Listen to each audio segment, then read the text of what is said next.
our webinar entitled New Year, New Marketing Plan. We're really pleased to have everybody attending at what looks to be a fantastic hour and a half or so of some great speakers. So I'll get started on introductions, really. So welcome to our webinar. My name's Matthew. I run Square Media, and we're a marketing agency based in Corby, Northamptonshire. Today we've got a few speakers who I'll introduce you to in a few moments. But just before we get started, there's a few parts I just wanted to touch on. You will notice as part of the webinar there is a Q&A button. During the course of the webinar, if you've got any questions throughout, please do pop any questions in there and we will answer them at the end. Also, there is a raise hand feature, so just to test this is all working. If you can hear me, are you able to raise your hand? Just click that button for me. Excellent, fantastic. Thank you very much. Cheers, everybody. Right, so without further ado, as I said, it will take about an hour and a half. We'll cover quite a few huge subjects in that time.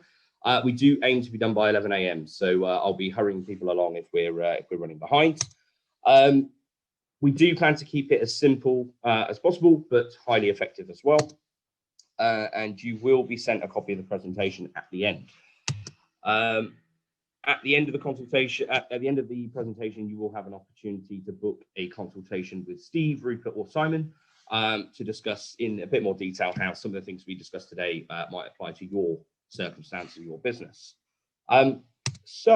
As I mentioned, we've got three main speakers today. I'll be your host, and we've got Rupert from ActionCOACH, Steve from Square Media, our commercial manager, and Simon Elton Thompson from the Chamber of Commerce. And I just want to take an opportunity to thank the Northamptonshire Chamber of Commerce for supporting this event.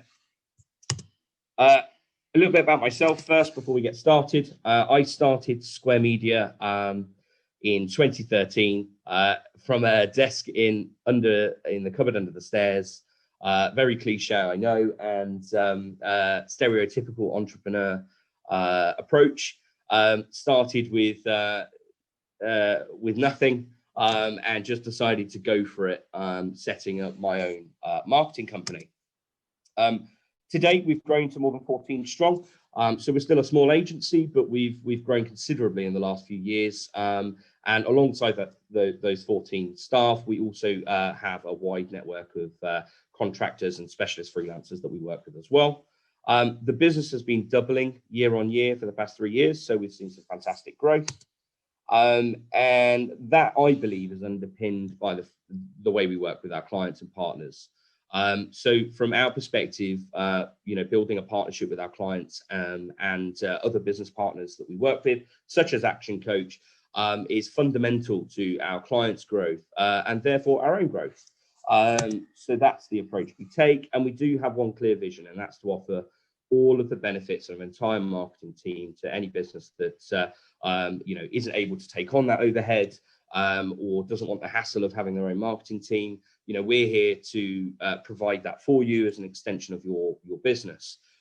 We also have lots of clients that do have their own marketing teams or marketing person, and we're able to fit nicely around their skills and experience and expertise to offer that full rounded marketing team across multiple channels. So Square Media is a business. As I said, we're an outsourced marketing team. We have a team of creative marketers, designers, and programmers launching your business without the overheads, offering a wide range of retained services. I won't go into each of them. If you want to have a look at our website, please do. To get on to today and the relationship with ActionCOACH. So at the end of 2020, myself and Rupert got together to think about how we could jointly work with each other's clients to make a difference, really. Rupert was talking with his clients, and some of the areas that they really struggled with was their own marketing. And likewise, when we're discussing marketing with clients, some of the businesses we work with, they face challenges across lots of areas, not just marketing. So it made logical sense to have an experienced coach that we could introduce to our clients. And there lies the synergies in the two businesses, and why we're working together. What I will do, so Rupert is our first speaker, so I'm going to just hand over to Rupert to deliver his part of the presentation. So Rupert, are you there? I'm here. Excellent. Brilliant, fantastic. So over to you now, Rupert. Excellent. Thank you for that, Matt. I love the introduction. Let me just flick the slides over to my own slide set. So guys, actually, just to confirm, you can all see my slides. Can you just all put your hands up if you can see my slide? Oh, that's brilliant. Great start. So those of you who aren't familiar with ActionCOACH, I'm going to talk a little bit about the ActionCOACH during the presentation. My intent was to make this as informative as possible, but obviously, because of what I do, I'm going to dive in a little bit to some of the things we work with our clients on. At a very high level, ActionCOACH works with business leaders to help them lead their business and structure it so it will achieve its full potential. And as Matthew just described, that's how we're working with Square Media as well. Really exciting time for us in the business at the moment. So before we start, let me just talk a little bit about me and explain what makes me tick. So first of all, let me start. So this is the center of my life, or so she tells me. This is Angela. She's my wife, but also a partner in ActionCOACH.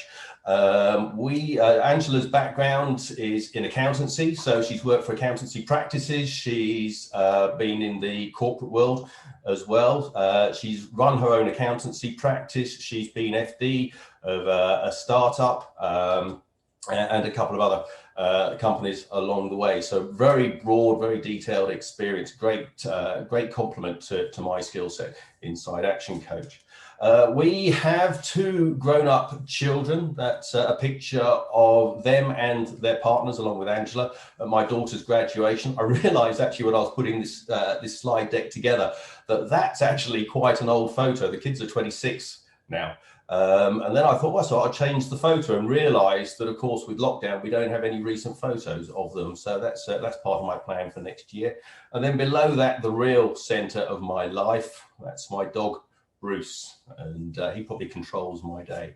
Now, the other part of me is what I do at work, what I do for a living. And my background is quite varied as well. Actually, I've worked from very small companies of 5 people right up to big corporates.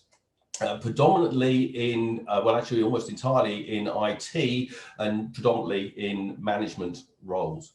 We moved into ActionCOACH. Absolutely love this. I love the buzz of working with other business owners and seeing the difference that we can make to their business. And then outside work, I'm a keen walker. In fact, walk most days, obviously do with a dog in any case, but given the chance, I'll go off for much longer walks. Love cycling. And then the other part of my life, of course, is spending time with friends, and there always seems to be beer involved in that, as you can see from the photo, and traveling. That's a picture we took in Bali a couple of years ago. So that's a little bit about me, gives you an idea of what I'm all about. Now, let's get started. Let me just start the presentation with a couple of questions to you. So let me just drop the hands. My first question to you is, who saw, oh, why didn't that change? Who saw an increase in their revenue last year? If you did, could you just pop your hands up? Oh, actually, that's great. I would say, oh, it's going down again. But keep your hands up so I get long enough to see. Yeah, that's a good percentage of you actually saw an increase in revenue last year. And then those also amongst you, I'm assuming that a number of you had to change your business models last year. Can you just pop into the Q&A box? Just put in what parts of your business you had to change last year to move forward, to survive, or even to build the business. Did you have to add in a new service or product? Or did you have to change the way you delivered that service or product to your clients? Or maybe you changed the way that you took orders. So maybe moved from being shop-based to being to being online, or whatever that difference was. Do you just want to type those into the Q&A? Let's see what sort of things people have done. Let me just read these off as we go then. So we had, we've got provide transport services, no, as work outside. Okay, fair enough. Made different products, that makes sense, of course. Changing the products that you're providing. Make different products, focus on what services were in demand. Oh, okay, so looking at the services and deciding which are the ones to focus on. Moved from 60% remote to full remote to step change rather than fundamental change. Presumably that's in the way that your service is delivered, Claire. Zoom calls for appointments. Yeah, obviously, I think that definitely that probably one of the biggest changes in our business as well was moving from face-to-face to online delivering of the coaching service. Started local delivery. So yeah, loads of things that you've had to change in your businesses last year. And actually, just one final question as well. How many of you had to furlough staff last year? Let me just put the hands down. Do you want to pop your hands up if you had to furlough staff last year? That's not too bad. Yeah. Yeah, I'd say about maybe a third of you had to furlough staff last year, which I know is a difficult thing to do in any case. And my question to you is, when you made the decisions to make those changes in your business, did you do it from a point of having the information to make those decisions, or did you have to do it based on gut feel, what you thought was right, as opposed to having the information to support that decision? Did you know that when you introduced a new product or changed the way you delivered the product, were you able to see what that would potentially do to your revenue? And I guess to a degree, that's a rhetorical question. And I guess it's also in two parts. So first of all, obviously, do you have a financial model so that you can look to see what the impact will be on your business and how it's going to, what you're forecasting to happen in the future? So a great example of that is knowing what it's going to do to your cash flow. And then, of course, how did you confirm the results? Having made the change in your business, how were you able to confirm the results that you were seeing? And fundamentally, this is a big thing in Action Coach, but test and measure. If you're going to try something, test it to see if it works, and then measure the results to make sure it's doing what you expected it to do as in your business. So obviously your budget is going to tell you what you're supposed to be doing in the business. It's going to tell you how much revenue you're seeing, how much you're spending, and therefore, of course, what the profits are. It's only useful information if you then support that forecast by applying the actuals of actually what is happening in the business. And I guess if you look at it in specifics, once we get down into the business, that information you can then extract down into what's happening in the business. So for those of you who've got salespeople, actually, let's do this as a quick show of hands. Do you want to pop your hands up if you've got, if you have, hang on, let me zero that. Pop your hands up if you've got salespeople in your business. Oh, actually, not that many of you. And keep your hand up if those sales people work to a sales target.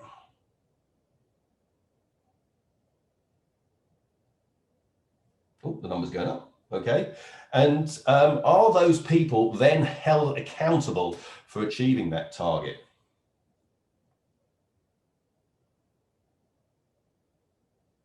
Okay, that's interesting the way that worked. We seem to have more people held accountable for achieving their target than have salespeople, but that's fine. So yeah, fundamentally, actually, you're all doing the right thing. And why wouldn't you?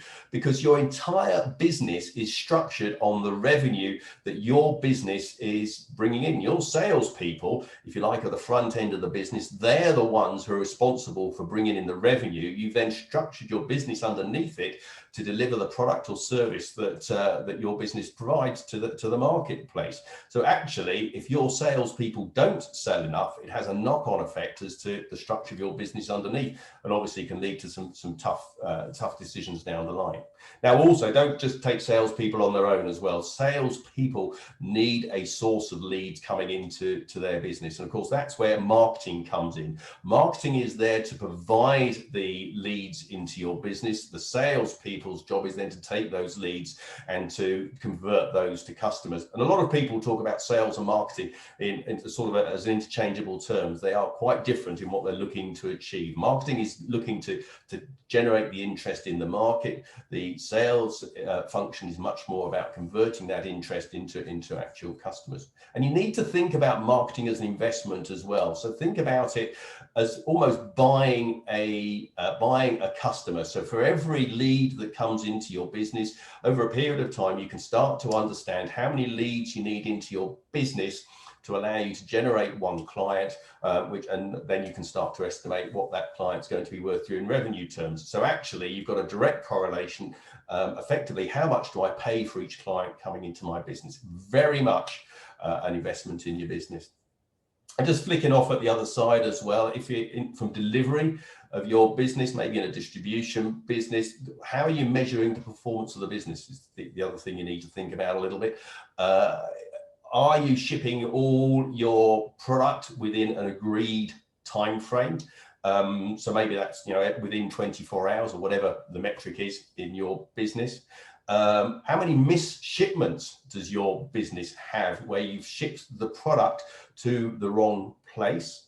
And then, of course, other questions you should be aware of. What's the failure rate? How many failures does your product have in the field? And this is really important, because if your product is only making a gross margin of 10%, and you've got a 10% failure rate, meaning every time a device fails, so if you have to sell 10 more devices to pay for that replacement, that product to pay for that replacement. If you've got a 10% failure rate in the field and you're making 10% margin, you're literally going to make no profit on that product, because it is all absorbed by warranty repairs. And then the final question, of course, everything could look like it's running great inside your business, but if the client isn't happy, you're not going to keep them. So how are you measuring your performance and your client's perception of your performance?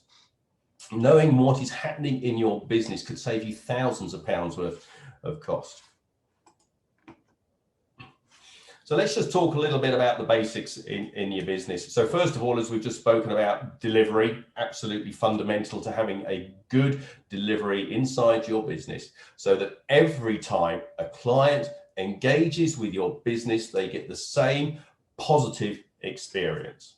Secondly, of course, you've got to know where the money is, where it's being invested, where it's being spent, more importantly, of course, where it's being wasted. If you like, those two fundamentals tell you what's happening in the business and are the basics of the business. But actually, for them to make sense, you've also got to know where your business is going. What will your business look like when it's finished? What will it look like in 5 years' time, in 10 years' time? Have a roadmap of where it's going as a reference point for the finances and the delivery inside the business. And the last thing within the basics as well is time management. So time management, why is that there? Because generally with business owners, if they are going to make change in their business, they have to free up the time to focus on making those changes. And if the business owner is already working 60 hours a week, they're going to have to become more efficient to make the changes in their business. They can't just magic more time out of nowhere. So it's efficiency inside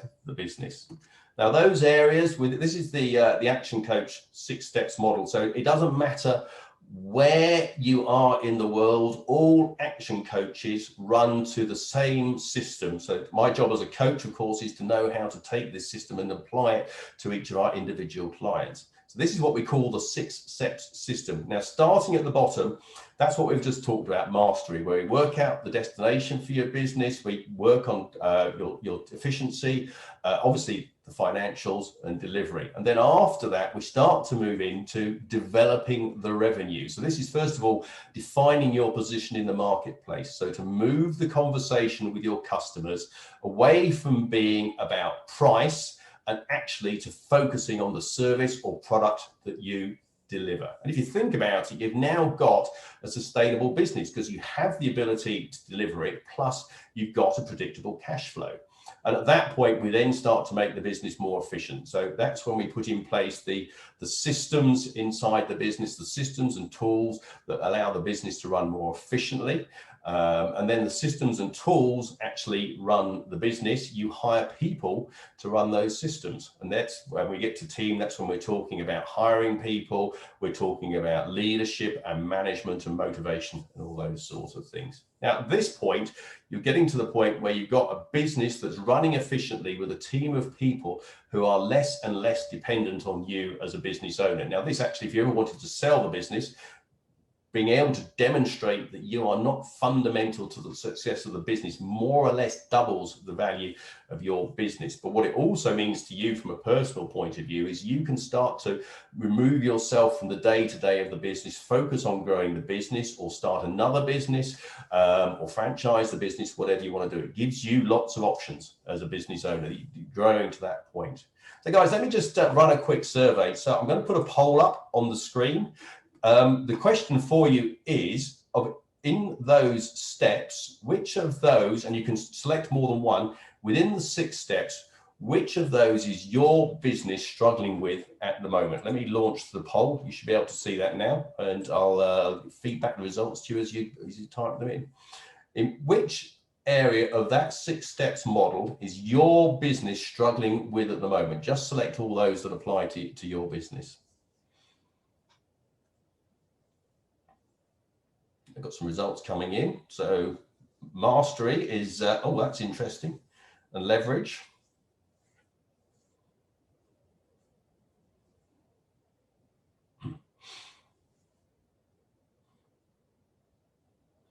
Cool. So yeah, so the area that most of you, and I guess by the nature of this call, I should have guessed this was going to happen. Most of you have challenges around niche at the moment. So that the marketing element of your business, that's closely followed by mastery and leverage. So either getting the basics in place or making your business more efficient.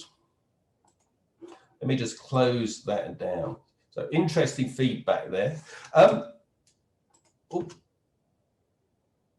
let's just talk briefly about the value picture as well. So within your business, this is the product or service that you are delivering. And that product is really made up of 2 components. One of those is the expenses. That's the cost of buying the product. That's the staff you need to manufacture or to deliver the service to your clients. It's the expenses associated with each sale that you make. And then the other part of that is the profit inside that business, which is made up of, well, the profit is obviously the money that you get to keep. That's what we're in business for.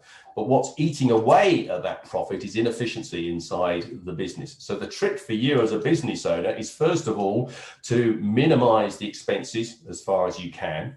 Secondly, you want to maximize the profit by holding your revenue as high as you can. But actually, the biggest impact is likely to be minimizing inefficiency inside your business. So inefficiency is going to be things like, well, simple as how efficiently are your team working internally. So that's the, if you like, the old-fashioned time and motion.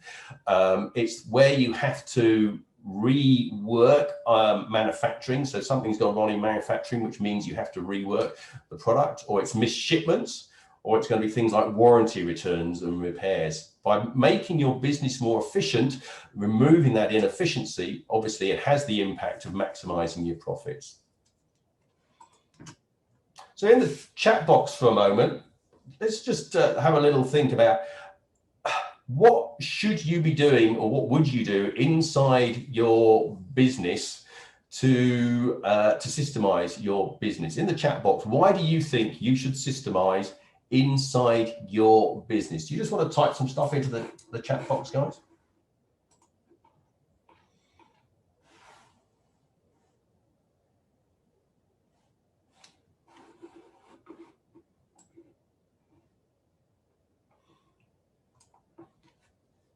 In the chat box, why do you think you should systemize your business? So yeah, first one through here, we got time saving. Let me scroll down. Time saving, consistency. Yeah, very good. Don't miss out on a customer. Absolutely. Started using, oh no, sorry, that's hangover from the last one. Yeah. Time saving. Yeah. So yeah, and there's a number of reasons. The first, of course, and the one we've just spoken about, is increasing your profits as a business. Consistent delivery for your customers. It costs money to get a new client. So once you've got them, you don't want to lose them. You don't want to lose customers. So as I said earlier, you need to make sure that every time a client engages with your business, they get the same good experience. Then some cost reduction, removing rework where you've done things wrong and having to do it again. I mean, think of it as a builder. If a builder had to go back and knock down a wall that he built and rebuild it, he's got his costs of the his time cost to do that. Obviously, he's got to buy cement. He's probably got to buy new bricks. So removing rework, obviously, a big impact on your profitability. It also makes it easier to train new staff, and particularly if you're in a business which is seasonal, where you bring in on new staff to deal with the summer rush and things like that. It makes it a lot easier to bring new staff on board. And also, of course, as you've got the process in place, not only does it make it easier to bring on board, you can also see how they're performing. And Amazon, if you go to the Amazon warehouses, one of the things they're really good at is measuring everything, actually, but the performance of their staff. But actually, more importantly, they react very positively when they see a problem. So if they see a member of staff who isn't performing as well as they would expect, they send somebody to mentor that person to help improve their performance, as opposed to seeing it as something they do bad. It's not so much about the stick, it's very much about the carrot with the way Amazon works. Now, the other thing it allows you to do is to employ lower skilled people. So obviously they have to have a basic skill. If you're running an accountancy practice, you need to hire an accountant, but actually having the process in the background helps you bring in more junior accountants to do that role. They can then follow the process. What it also means is that that accountant can also develop their career with you. And finally, of course, it gives a very clear indication of what everyone needs to do. Everybody knows what they should be doing inside the business. So any areas you want to talk about inside your business, please note them down. If you want to have a chat with me later as a virtual coffee, more than happy to do that. The bottom line of this is the systems run the business. You then employ the staff to run the systems. You're not employing the staff directly. You want the staff to run the systems then run your business, which is a bit of a change in mindset for most people. So what does that mean in practical terms? Now, how are you measuring the performance inside your business? So as you look at this slide, the items in red are really the numbers that most people know inside their business. The most business owners can tell you how many customers they've got. They can tell you what their revenue is. They can tell you what their profit is. But all of those numbers are actually an outcome of other activities inside the business. So the one that is in blue, the number of leads coming into your business, how efficient your ability to turn those leads into customers is. And then, of course, once you have a customer, how many times are they buying from you a year? How many transactions is that customer performing with your business? And also, what's the average value of those transactions? And that then tells you, if you know how many customers you've got, you know how often they're buying with you, know what they're spending with you, that will tell you what your revenue is. Now, of course, the revenue is great, but the number that really matters too is your profitability, and that's what the profit margin is all about. So let's put some numbers on that. So just as an example, you've got 4,000 leads being generated by your marketing activities.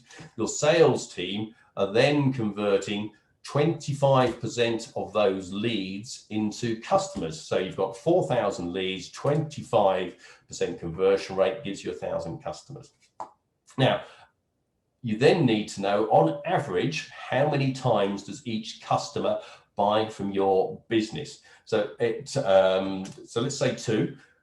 That doesn't mean that everybody buys from you twice a year. What it means is that some customers may buy from you once, some customers may buy from you 10 times. On average, the customer buys from you twice a year. And then the same thing applies with the average sale value. What is the average sale value of each transaction? And again, that might be some transactions are only like £10, some transactions are £1,000, but if you average it out, the average sale value inside your business is £100. So that then tells you, you know how many customers you've got, you know how many times a year they're buying from you, you know how much they are spending with you. That then tells you what your revenue is. And then beyond that, of course, to work out the profit, you need to look at your margins, which in turn tells you the profit you've got inside your business. And that's not quite the end of the story, because to improve the performance of your business, you don't work on any one of those itunes individually.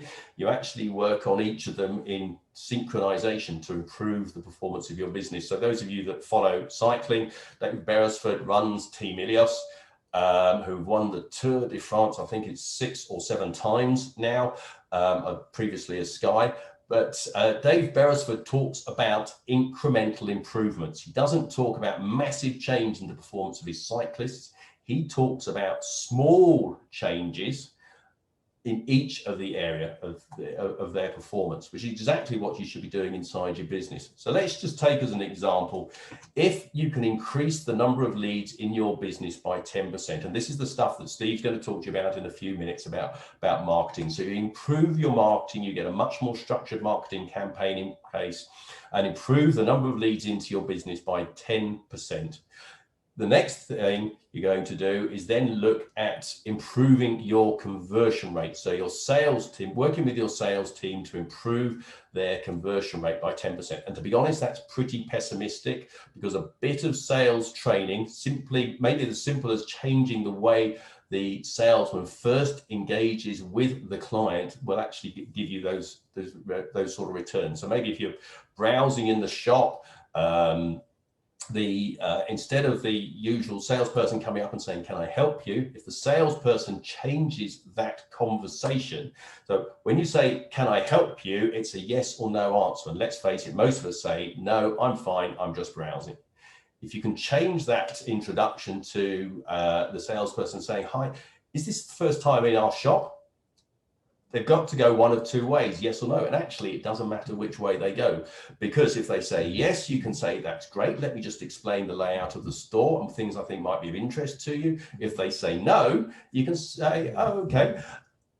Things may have changed in the last couple of days. Can I just show you what the new layout is?" One way or another, you've got that salesperson engaged in a conversation. And of course, once you're in a conversation, far greater chance of actually making the sale. So let me just throw up a poll to you quickly here. So we've increased the number of leads into the business by 10%, and we've increased the conversion rate by 10%. Let me just pop this poll up for you. So does that mean that the number of customers you've got is going to increase by 10%, it's going to increase by 20%, or it's going to increase by 21%?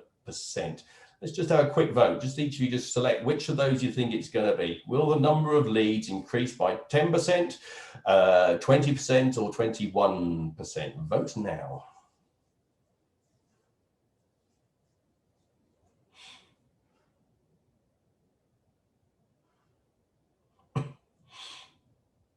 Give it a couple of minutes for the rest of you to vote.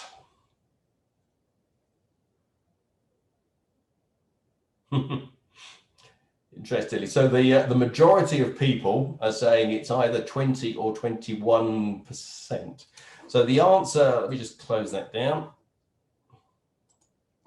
So the answer is actually that it goes up by 21%, because you have the cumulative effect of the number of leads have increased, and then you increase the number of conversions on top of that. So you've got an increase of leads to 4,400, so more leads in the pot. You've then got a better conversion rate. So the overall impact on the number of customers you've got is 21%. Now, let's apply the same thing. So how many times does your client come into the business? Let's increase that by 10%. And that might be as simple as special offers. So the Buy one, get one free. Next time you visit our restaurant, you'll get a free bottle of wine for the table.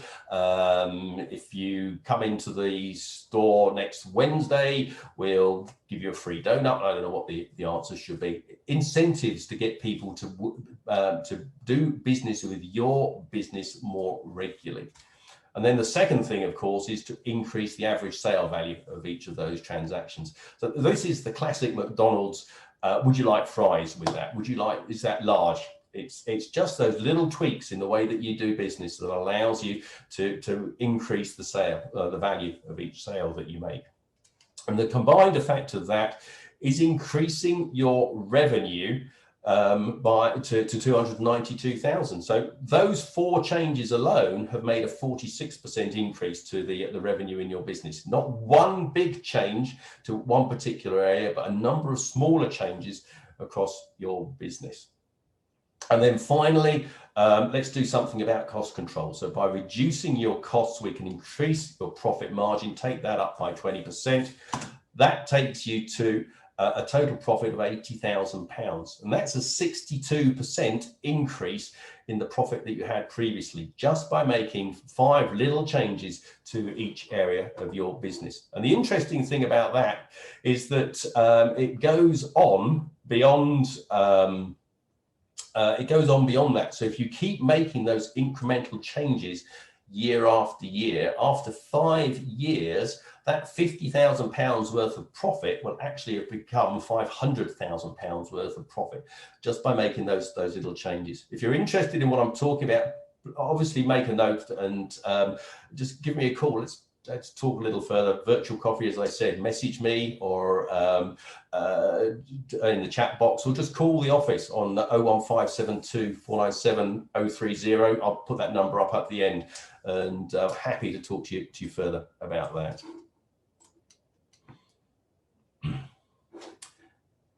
So let's just think about also defining the target for your business as well. So the bottom line is you need to make timely decisions using the right information, which then gives you an idea of what is going to happen in the future, so it doesn't take you by surprise.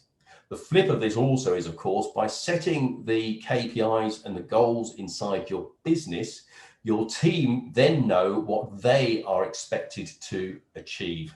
And finally, of course, that then accounts for or promotes accountability and responsibility inside the business to make sure that issues are addressed in a timely manner. If you want to know more, there's a couple of things to recommend. Patrick Thiem wrote a book called Execute Without Drama. It's available free of charge. If you just Google that, you can download it and read it at your leisure. Or have a look at our website.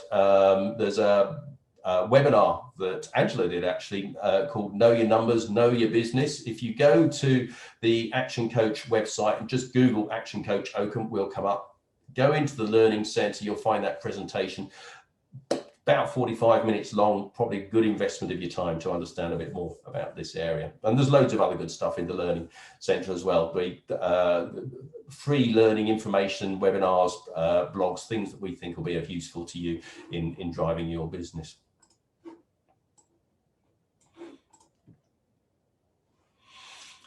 So, final question, why don't business owners change? Actually, before we do this, as I wrap up, do you want to type into the chat box the 3 things that you are going to do in your business to increase your profitability based on what I've been talking about for the last 20-25 minutes or so? If you want to start typing that into the question and answers box now, that'll be great. In the meantime, let's just talk a little bit about why don't business owners change? There is so much change going on at the moment. If you think about the environment we're in at the moment, we've known about Brexit for a very long time. None of us were expecting the crisis that has been caused by COVID-19. Awful lot of change at the moment. As businesses, we have to be in a position where we can respond in a controlled manner very quickly, which means we have to understand where our business is today. So why are so many businesses, when they're seeing falling revenues, not reacting? Why, as they start to see their business diminish, are they not making changes to their business? And I think the simple answer is It's simply the devil you know. They know what they're doing in their existing business. They don't want to change that model. Let me finish off with a little bit of Action Coach pseudo maths. So in order to change, R is your resistance to change. So to make a change, you have to overcome that resistance. This is a personal thing.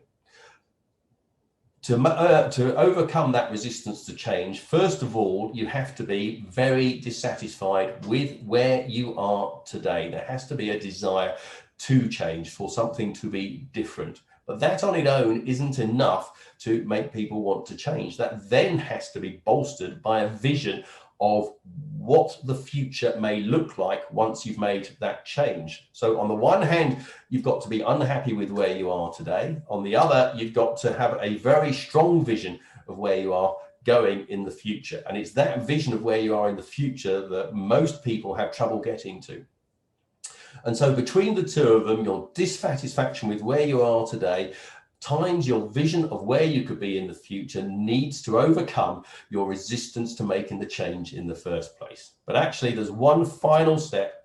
You need to take the first step in making that change. It's all very well saying you're going to make the change, but if you don't actually do something about it, nothing is ever going to change inside your business. So the formula is dissatisfaction times vision plus the first step overcomes your resistance to change. So what have we got coming up over here? Yeah, we've got a few here. So customer interaction, be more efficient, more offers and better offerings, review my time spent on each job to ensure I'm charging correctly, trying to get clients to return to see if I can lower my costs.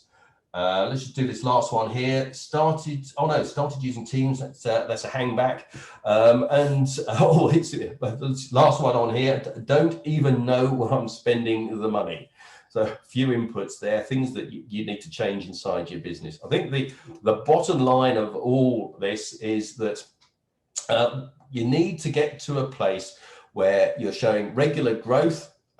You've got time to enjoy your success, and you've got a team that you can trust and be proud of. So if you'd like to know more about anything I've talked about today, please feel free to have a chat. Happy to have a virtual coffee with you. If you want to take it a bit further, book yourself in for a free strategy session. If you go to the website or contact us on any of the details on the screen in front of you. But let's get your business performing as you want it to. Get you that regular growth, get you time to enjoy the success so you're not always working, and let you develop a team that you can trust and be proud of going forward. That's everything for me. Thanks for listening. I'm going to hand over to Steve Reese, who's going to talk a little bit more to you about marketing.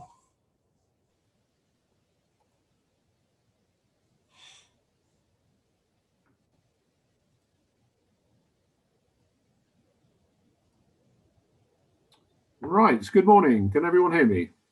Yeah, that's great, Steve. Brilliant stuff. Thank you, Rupert. That was really interesting. And I think you'll see some crossover in what I have to say in this presentation. So welcome, everybody. This is my approach to marketing planning, basically making it more simplified. And it's something I work with a marketing mentor of mine, Alan Dibbs. So if any of you have read any of his books, you'll pick up on this. So firstly, Steve Reese. Yeah, I'm the commercial manager at Square Media. And although I've had a fairly sort of formal background in my corporate life with an MBA behind me at Henley Management College, I spent most of my career in the leisure industry, opening health and fitness clubs, luxury golf clubs. But probably my biggest role was the UK rollout manager with LA Fitness. And that was post stock market flotation, which raised 15 million. And my job was to basically roll out 8 clubs in the first year with that budget. Beyond that, I also went on then to found Balance Health Clubs, which was an acquisition from Hunters, the health club in Kettering. And I raised the funding for that and owned and ran it for 6 years. So basically, I think I have a combination of real world experience, owning your own business, teaches you a lot. You really have to come up to scratch. And I think we did that at Balance. We grew the business 30% in the first year. And I have to say that was really due to the marketing, rebranding and the launch that we did. Since then, I've been an independent marketing consultant and set up that consultancy business. But I've always been working with agencies who have fulfilled, implemented and managed the retained marketing that I've done. So that's exactly what I'm doing at Square Media. And I'm fully on board with the team. So I work there full time now, which is great. So let's look at the subject of marketing. It's without doubt, it's a very complex area. And from my MBA days, there were most definitely a lot of procedures and models that we adopted for our work. So I think some of you might be familiar with SYSTEMISE, which is very much sort of situational analysis, leading through objective tactics, strategy and controls. Pestle was another way of looking at the sort of macro and microeconomic situation. Who knows? Rupert touched on Brexit. Well, politically and economically, with the pandemic, we're all going through some throes there. Socially, technological changes, legal and environmental. The 7 Ps is a very, well-grounded sort of formula for marketing.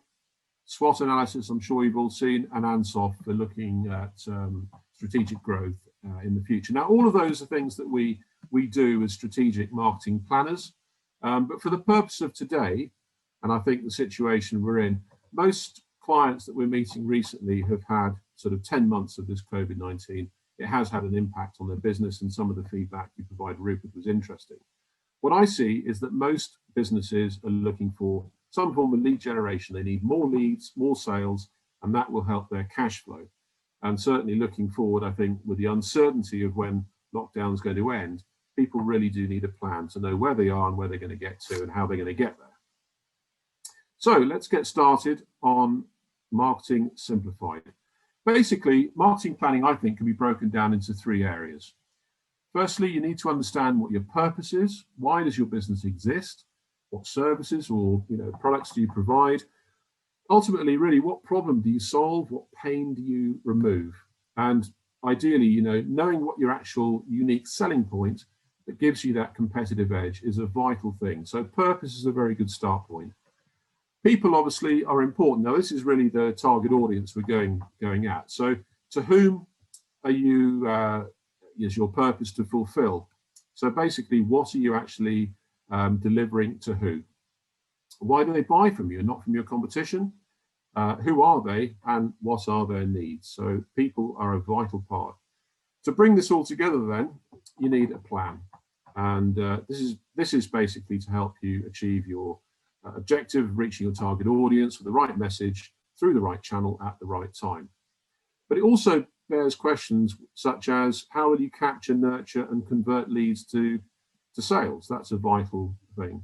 Also understanding, how will you retain clients and develop their lifetime value? All of those contribute towards business growth. I think we all know really cash from sales is like oxygen. We just cannot live without it. Cash comes from sales activity. To make sales, you need leads coming into the business. And to generate leads, you need marketing.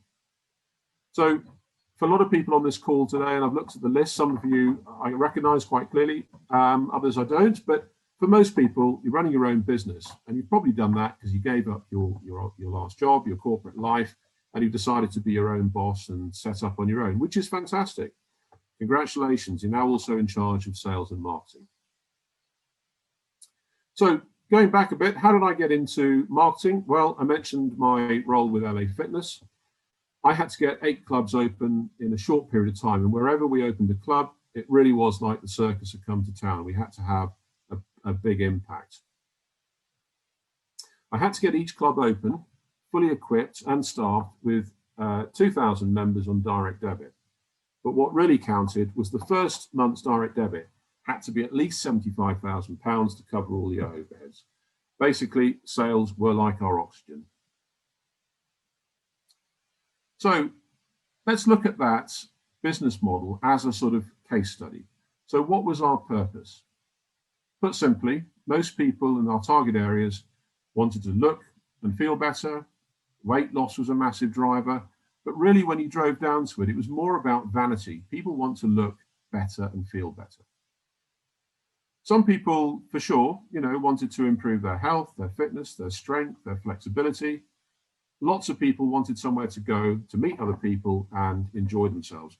And during that period, in a massive rollout of clubs all over the country, it was almost like health clubs were becoming the latest version of a sort of pub, a social place for people to go.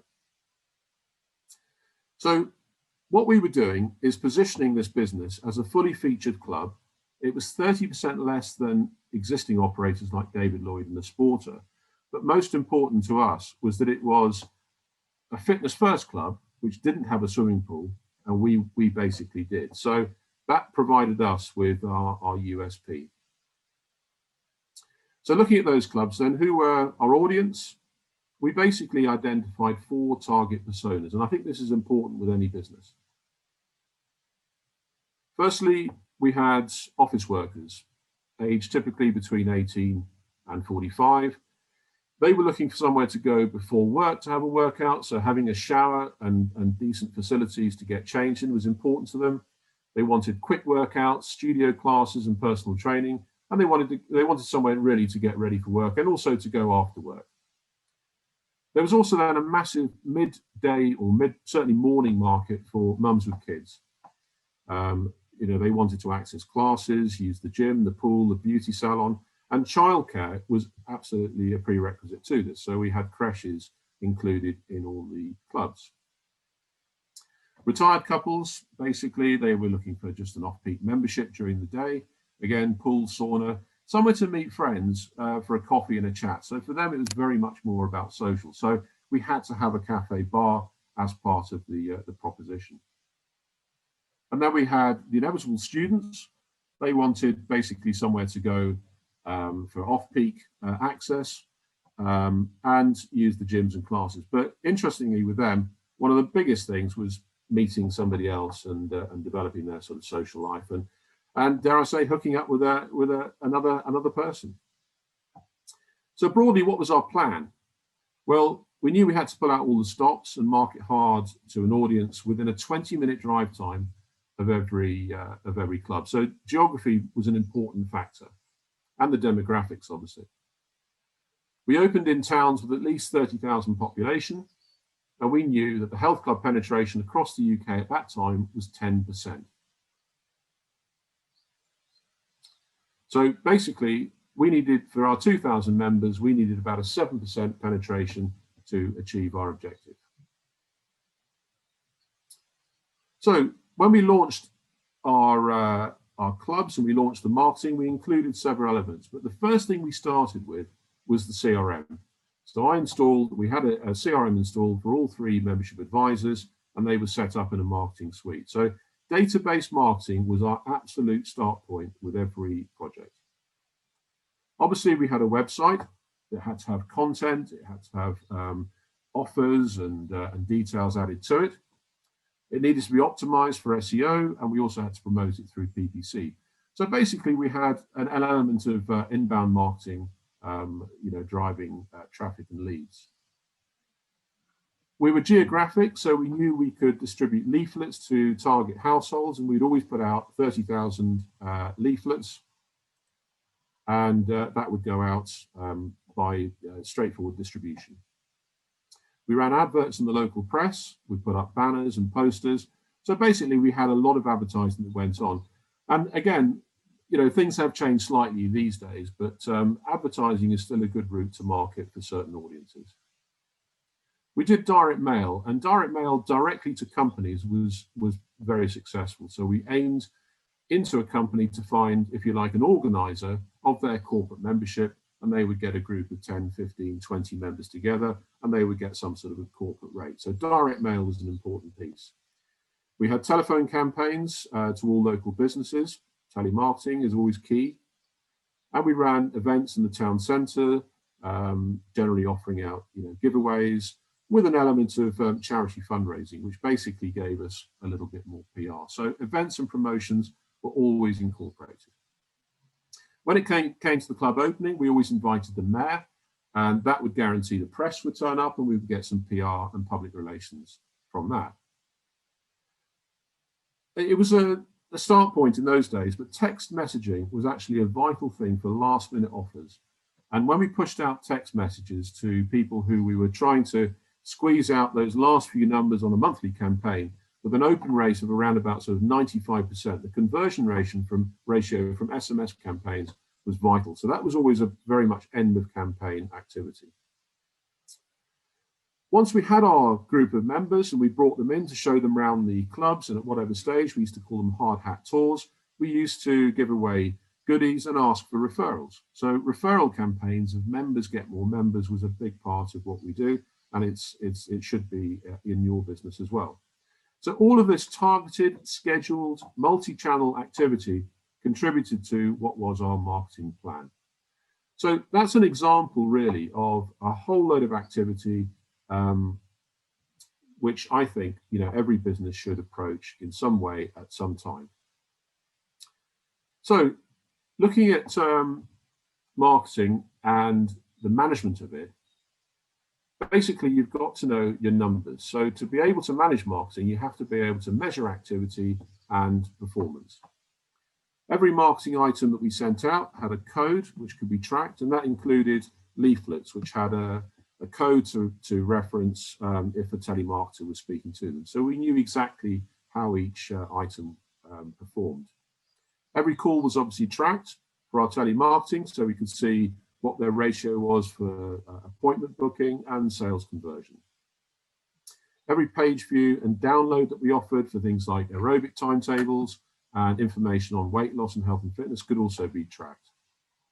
And importantly, we had a dashboard which basically gave us an overview of all of this activity and exactly what was going on at any time.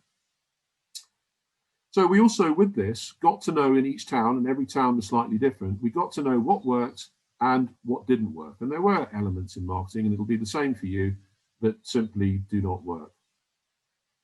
Importantly, we knew what our cost was per lead, the cost for showing somebody around our marketing suite, and the cost for every sale we made. So understanding your customer acquisition cost is a really important thing to do. If you're looking to expand your business and you know that it costs £25, £45 per member, customer acquired, then that's an important thing to factor into your budgets going forward.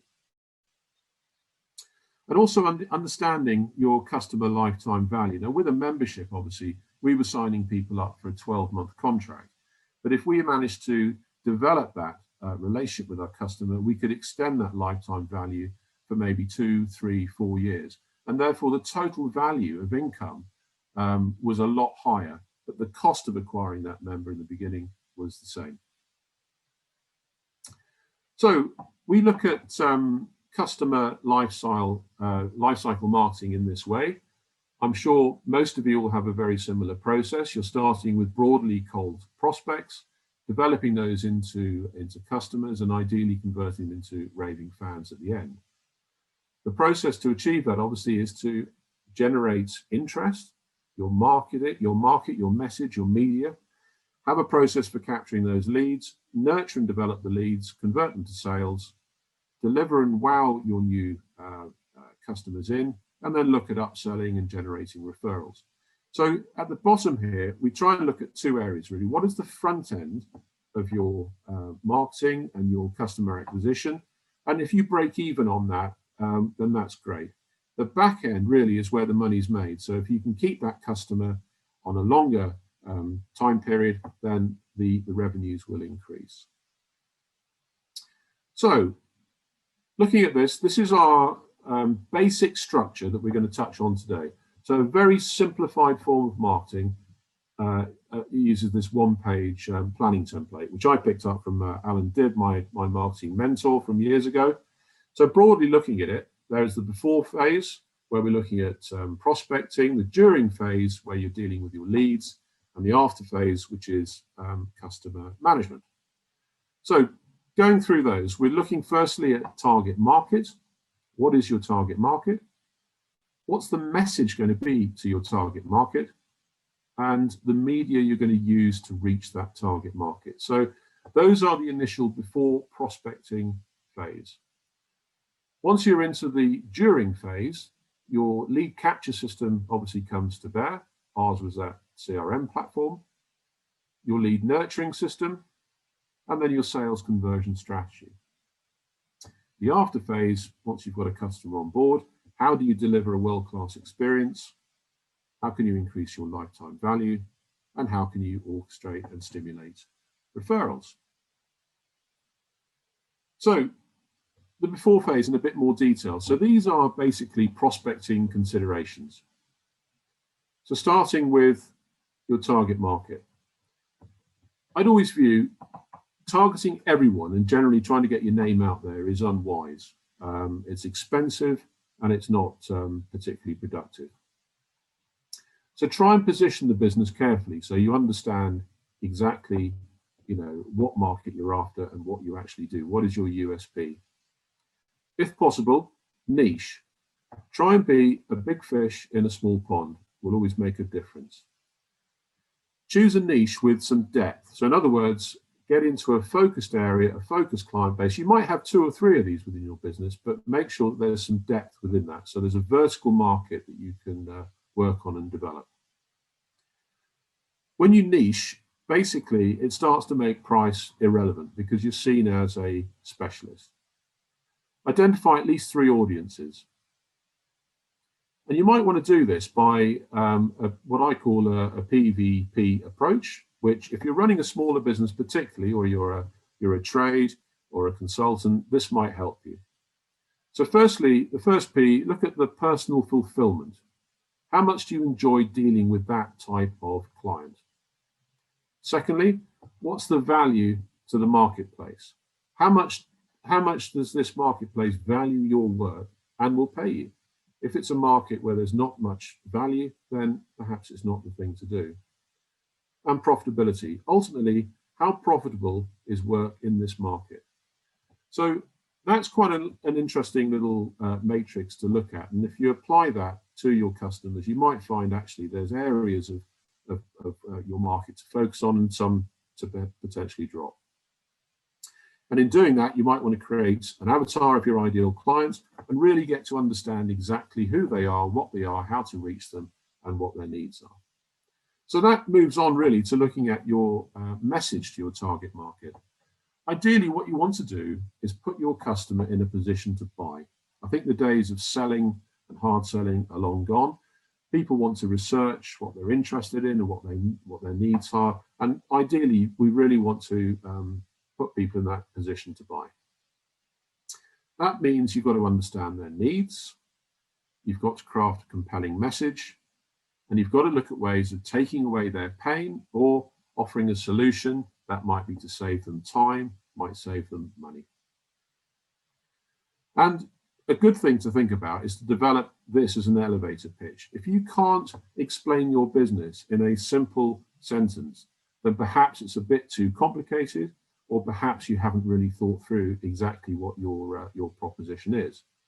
So, I mean, very simply, you might say in a sentence, you know the problem of whatever it is, or what I do is this, which is the solution, and my customer gets that, which is the proof of what you do.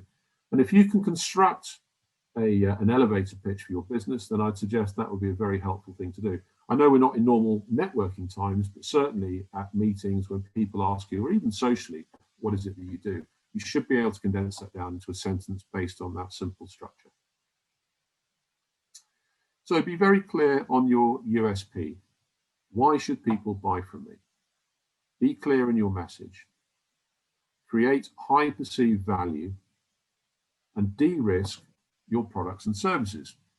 So you might do that by offering a sample of your service up front or offering a guarantee if they're not fully satisfied. The key here is to make your offer irresistible, and give that some thought, and you can start to come up with some convincing offers.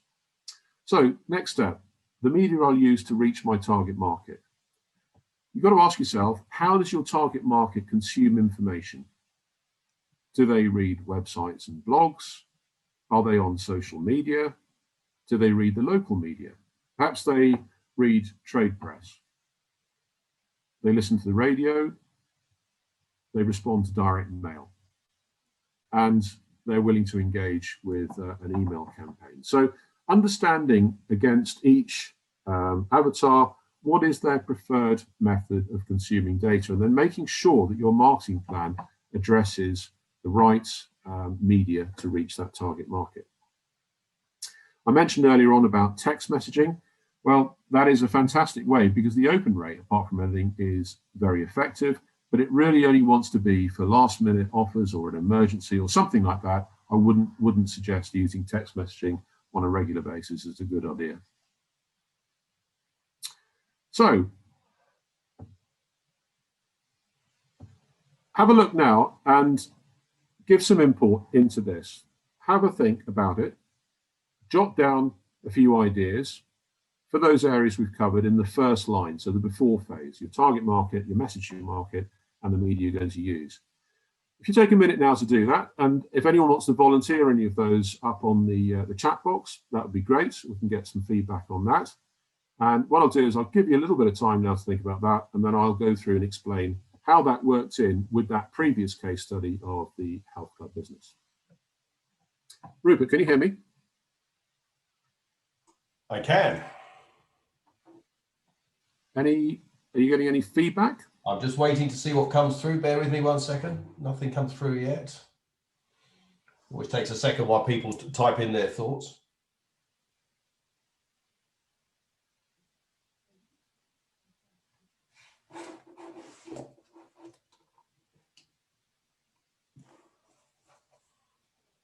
So target market. So yeah, we've got one here. So it says actually homeowners, which is interesting, which I suppose covers quite a few different markets, doesn't it? It does indeed. And then, yep, homeowners. And then we've also got people looking to improve their business. Okay, brilliant stuff. A bit more specific. So we've got business owners who are looking to finance for the next stage of their development. So yeah, a couple of interesting things coming up there, Steve. Okay, great. So what we'll do is everyone will obviously get this presentation, and the blank template here you can work on in your own time. And what we can do is we're offering a consultation call at the end, so we can discuss this in a bit more detail if you would like to. So going back to the health club business, how would this model apply to us there? So firstly, obviously, our target market were office workers, mums with kids, retired couples, and students. The message to our target market was about the early opening time, ability to get ready for work, closing at 10, de-stressing after work, those sorts of messages for the corporate market, and also an arrangement based on the size of company. Mums with kids was very much focused around the creche, mums relaxing, having a bit of mums time. Retired couples, again, typically adverts in the newspaper would be used and show images of people relaxing and older people enjoying themselves. And students, obviously, all about shaping up and finding another person and showing a vibrant sort of facility and a venue to go to. So the media, office workers, website was generally the biggest area where we got traffic in, including downloads of things like programs. They were obviously working from an office and a desk somewhere, so had access to a computer. Email and phone, they responded very well on that. Mums and kids, we reached typically through Facebook and local publications, the sort of A5 magazines that were typically sent around households were very successful at converting them. Retired couples, very much newspaper, flyer, and radio ads, actually. They tend to listen to local radio, so that worked very well for engaging with them. And students, again, website, Facebook, and SMS, very popular with students. It was a very quick and easy way to communicate. So moving on then to the during phase, the lead, management considerations. These are a couple of these are the areas which we consider to be very important. So firstly, on the lead capture system, having a database management CRM, customer relationship management CRM, to capture all those leads and inquiries was a vital part of what we needed to do. We recommend HubSpot, incidentally. It'll sync with Office 365 and bring in your calendar and your email, which is great. And also you can put up things like landing page forms to attract in leads. It also has a facility to add a chat box onto your website so people engage with that and you can see conversations coming through. Every contact obviously has a value. Understanding your acquisition cost is critical to this. Again, lifetime value, what is that and what's it actually worth in terms of marketing spend to acquire that member that you now know what they're worth. So every sale has a life cycle, and I think that's a crucial thing to understand. It may take time to go through. It's very unlikely that people will necessarily join on the spot. People expect to do a little bit of research, they'll compare things. So having those leads that have come in, today might convert to a member at the end of the month. So another good reason to have a lead capture system. This avoids the need to make quick sales, and we generally found that people who join quickly were also quite quick to cancel. Put prospects basically in a position to buy, which is a key thing with this. So staying in touch and being able to nurture them further on is a really vital part. So on the lead nurturing system, you're taking people basically from being vaguely interested to wanting to do business with you. Education is key. People don't know what they don't know. So the lead nurturing system, for pretty much any business we come across, they need to have an educational element to their communications. Downloadable guides are a great thing to provide. Enabling people to join your subscription list and receive your newsletter, and build up obviously your followers on social media. Attend events, invite people to events and webinars, I suppose, like this is a good thing to do to nurture your leads. And then of course into your sales conversion strategy, understand what people are actually buying. Is it what you're selling? So I think the old story of insurance people selling insurance, really what they're selling is peace of mind. What exactly are you selling? What is your conversion strategy to persuade people? We typically use a system and recommend a system of ID status. So suspects on our system, we know that they're broadly interested, but we only have contact details. Prospects, we know their contact details and we know what their need is, so they're qualified. Hot prospects are qualified people with an appointment booked and a bit of something in the diary to progress. And then obviously a customer, they've bought something from you and become ideally a raving fan. They advocate your services and offer up further referrals. So the key to all of this sales conversion, I think, is getting across in your marketing the benefits of what you're selling outweighing the costs. In other words, providing that value and removing risk. And if you look across the bottom, this process from sort of lead capture across the lead nurturing, across the sales conversion is all about know, like, and trust. So going through the previous scenario, what worked for our club on the lead capture side of things, we had Act CRM, which is a platform we used back then. We used lead boxes to gather contact details. We had a membership management system. And our lead nurturing system included email newsletters, blog content for subjects like weight loss and fitness, printed newsletters, and social media activity. We also did free health and fitness checks, which was an important thing to do in the town. And I think this touches on one other important area there. Recruiting the right staff into the business was critical because we had to have staff that had the skills and the personality to engage with people in situations like that in the town centre. Our sales conversion strategy, obviously suspects, prospects, hot prospects to appointments, and then members who had joined. So that's the mid phase, the during phase, the lead management phase of things. Finally, we'll have a look at the after phase, which is really the the customer delivery side of things. So how do we deliver a world-class experience? We had to be very innovative, and I think every business has the potential to be innovative. You have to create some theatre in what you do. You've got to have, you could have interesting packaging, stationery, promotional items, anything to create something a little bit more exciting when you have a new customer. Engage with their emotions. In some cases, flatter clients.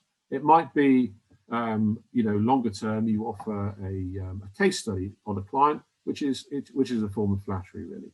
How you onboard your clients is a critical thing to delivering your service.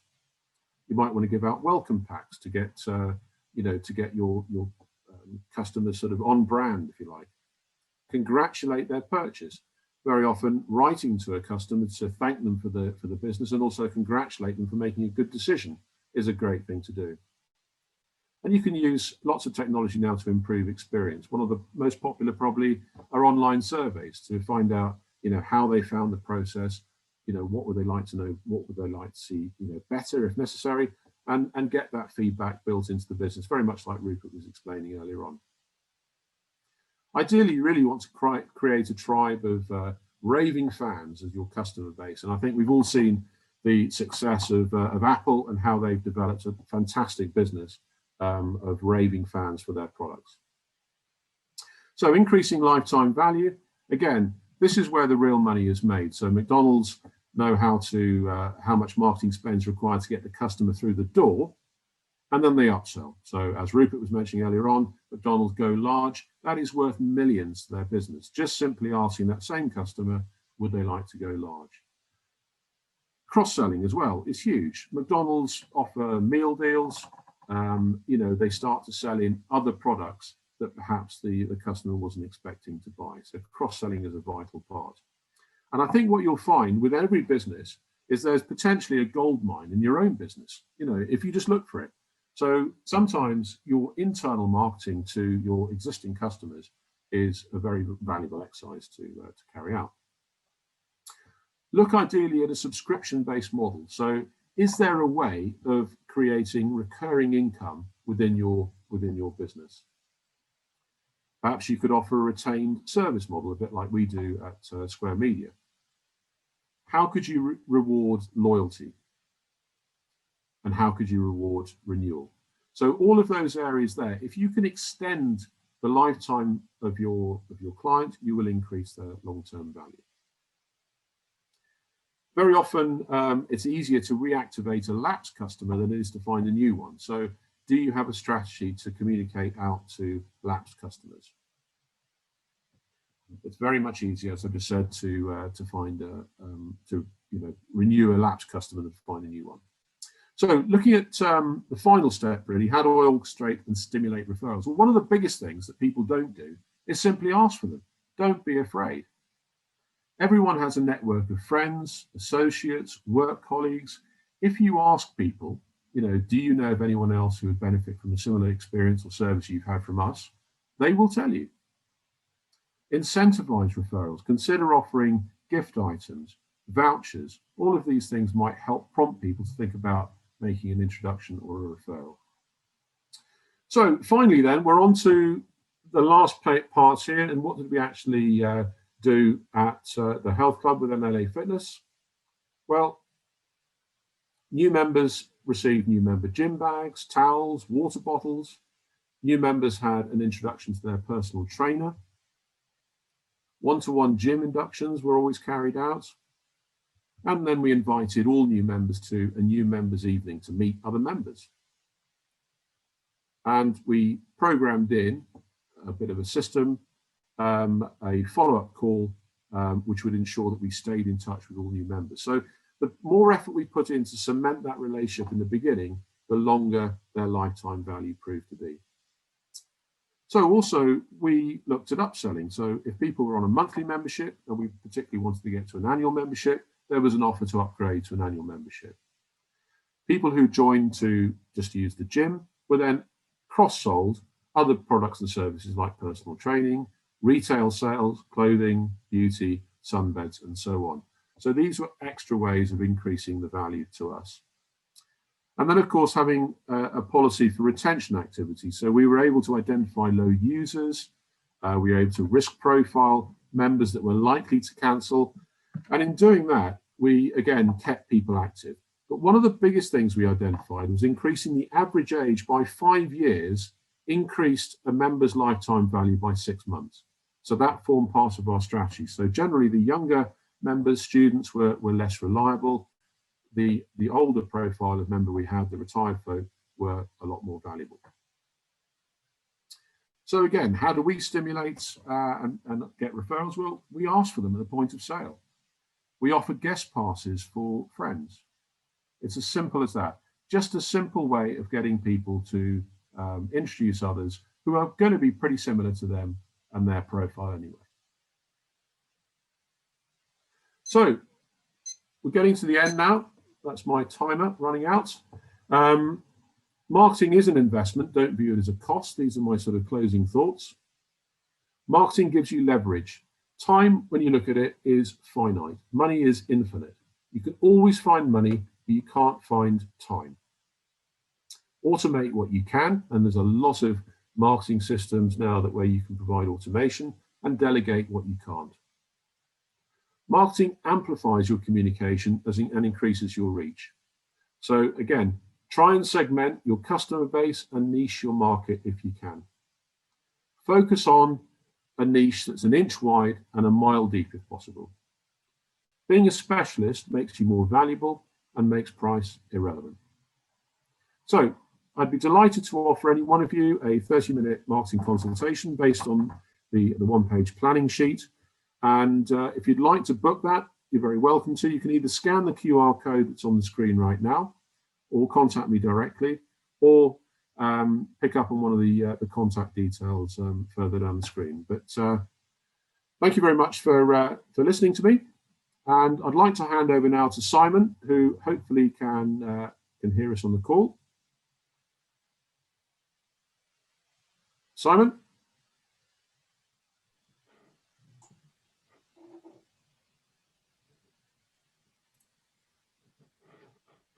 Simon's there, but muted at the moment.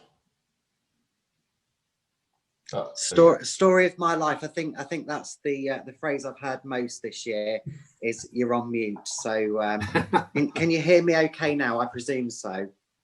Yeah, no, that's fine, Simon. And hopefully we got the right photo of you as well. You have indeed. Yeah, thank you very much.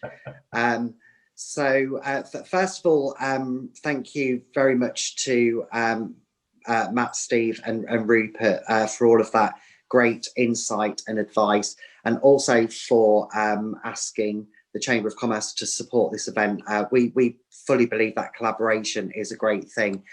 So giving us an opportunity to support you and your brands is really important to us. I suppose, are you bringing up my slides, Steve? Yeah. Can you see your slide on the screen now? Oh, right. Yeah, sorry. You put it into your format. Sorry. Yeah, fantastic. Thank you. So for anybody that doesn't know me or the Chamber, my name's Simon Elton Thompson, and I've worked for the Northamptonshire Chamber for about 8 years. What's really important for me to get across today is really just to demystify misconceptions around who a chamber are and what they actually do. In my role here, I hear lots of wrong information coming back into the chamber around what people's thoughts actually are in terms of what chambers do. So if I can demystify misconceptions today, that's my job done effectively.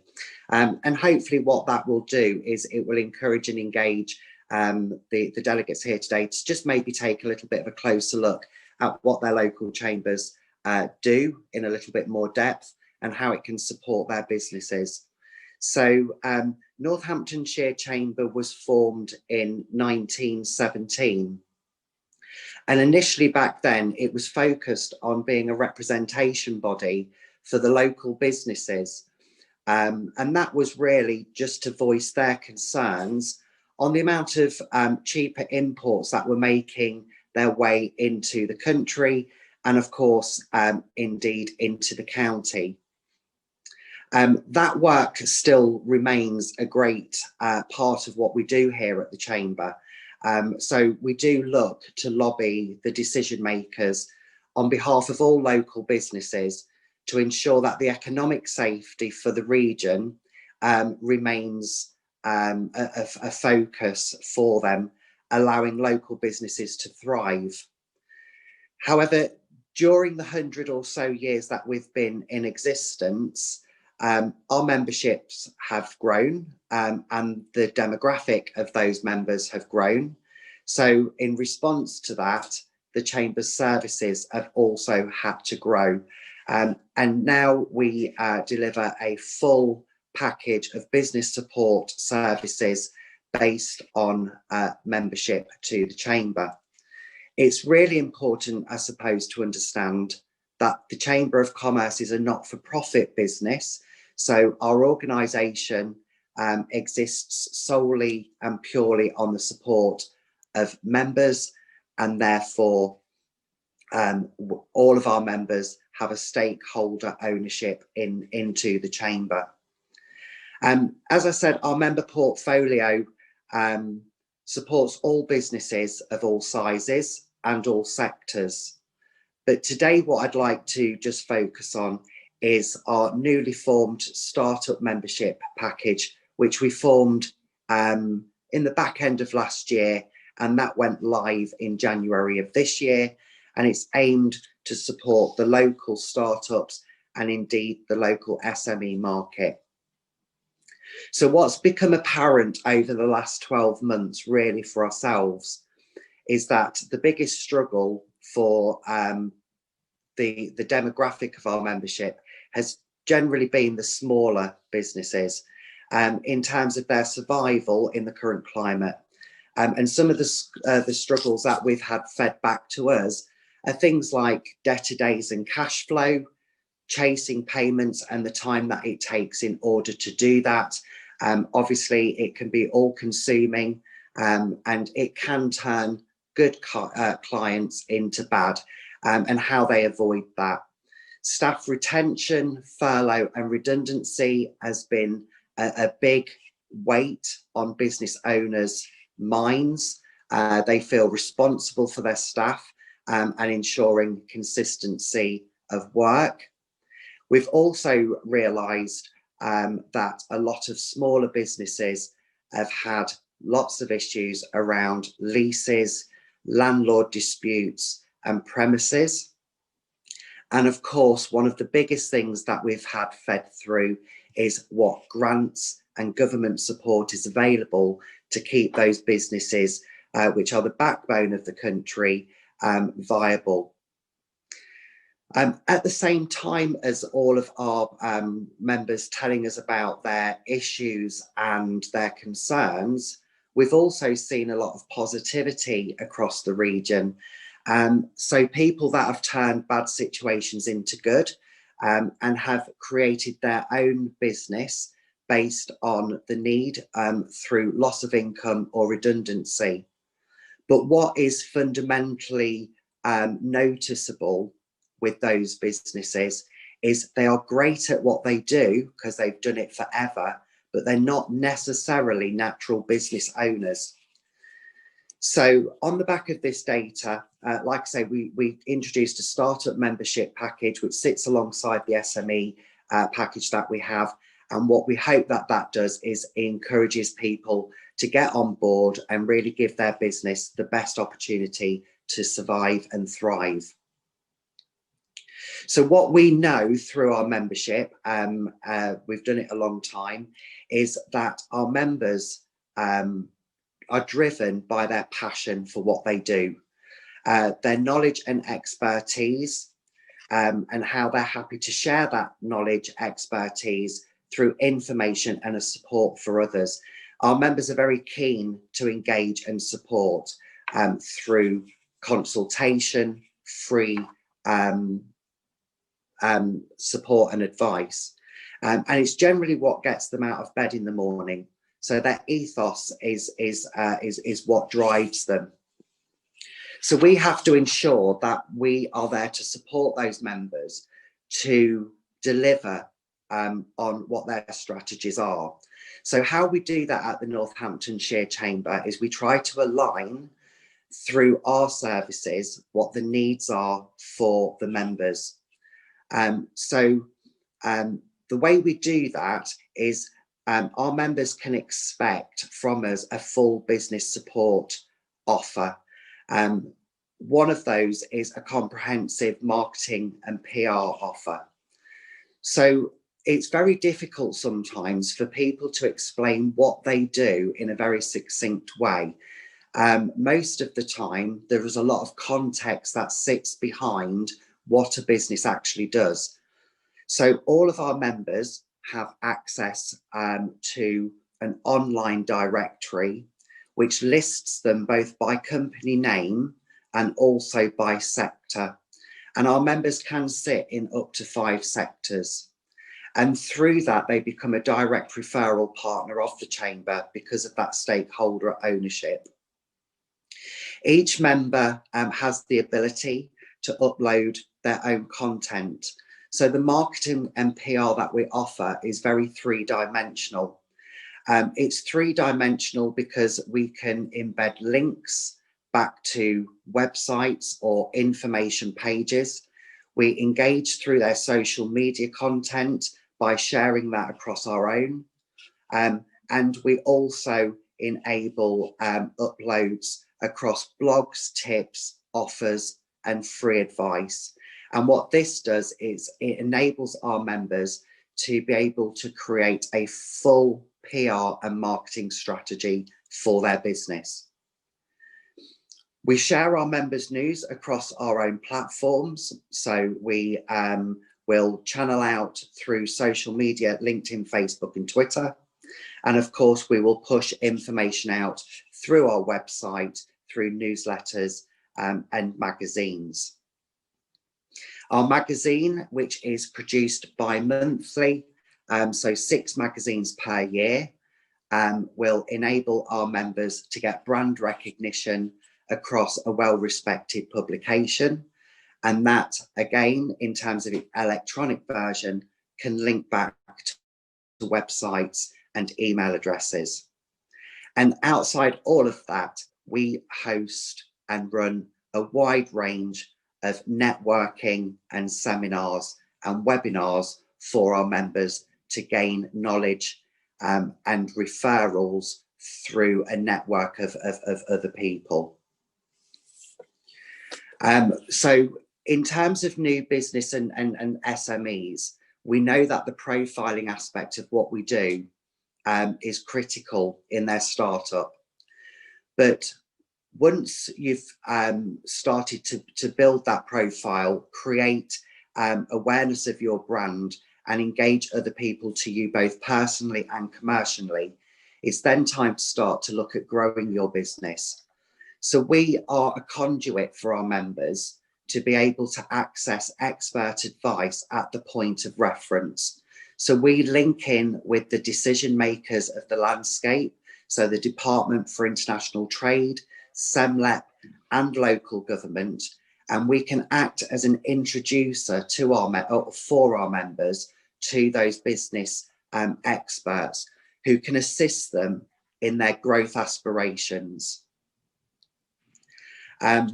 In terms of growth aspirations, we are accredited to the British Chambers of Commerce, and what that allows us to do is to have access to other services such as tax and legal experts, HR advisors and health and safety advisors that our members can directly engage with to ensure compliance for their business, and also to give them peace of mind in terms of legal issues and things like chasing debtors for money. Cash flow into a business is the survival blood of a business. We all know you can have 100 customers, but if 98% of those are not paying you, they are not customers that are worth having. So we give access to HR and legal experts, and we also give our members access to compliant documents that they can download in order to move their business to the next stage. We even support our members with insurance indemnity and cover worth £100,000. Our members have access to health lines, savings and healthcare provisions. If you are a small business owner, then you know the importance of remaining happy and healthy, because if you're not happy and healthy, you generally aren't at work, and therefore you're not creating revenue for your business through delivery of your products and services. And then in order to maintain your expertise and knowledge, we offer training courses which are delivered by members for members, and this really encourages you to stay ahead of your own CPD activity, or even to learn new skills in order to drive your business forward.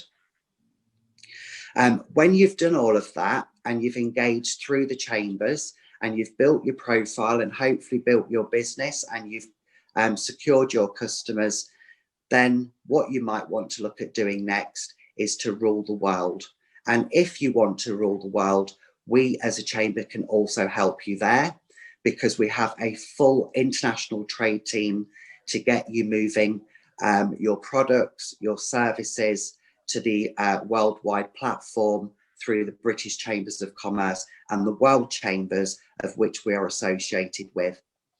So that from me is a very quick whistle-stop tour of actually what a Chamber of Commerce stands for and what your local Chamber of Commerce will support you with.